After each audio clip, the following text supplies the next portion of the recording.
Hi there. So in this video, we are going to take a look at Django installation on Windows. Currently, I have Visual Studio Code open and I have one sample.py created. Also, I have this terminal view open in which I'm going to show you whether our Django is installed or not and what version is installed.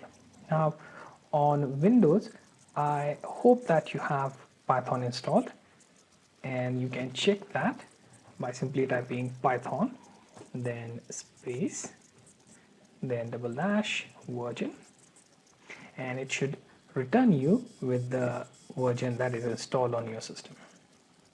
Okay, now the next thing is to open command prompt. You can open from your Visual Studio Code view as well, and here type in pip install or pip install Django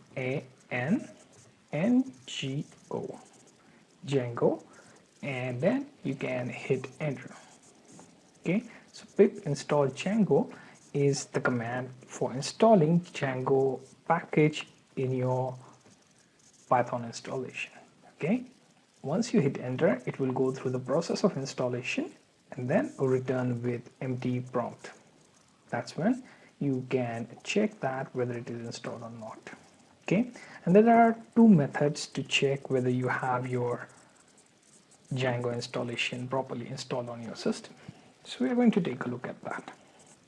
So the first thing, we are going to simply type in Python, then space, then dash m, then Django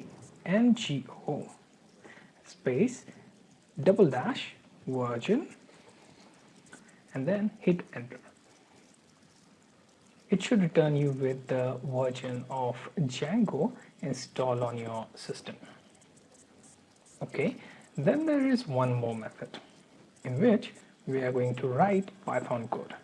So simply create one sample.py file, then type in import Django, and then here use print method, and then Django dot get underscore version. Okay, again this is a method, so you have to make that brackets.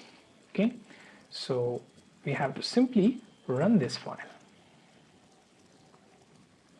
Okay, so next thing is to navigate to this directory,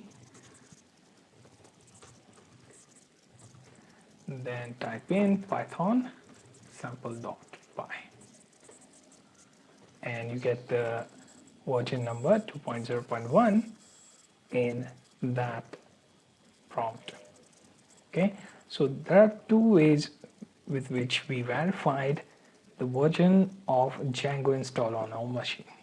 Okay, you can also check out other options, but for Windows, these two options to verify your Django installation, and simple one way to install from pip is more than enough. Okay, so we will take a look at future videos and we'll see how to create Django project, how to modify default Django project index page, and other things.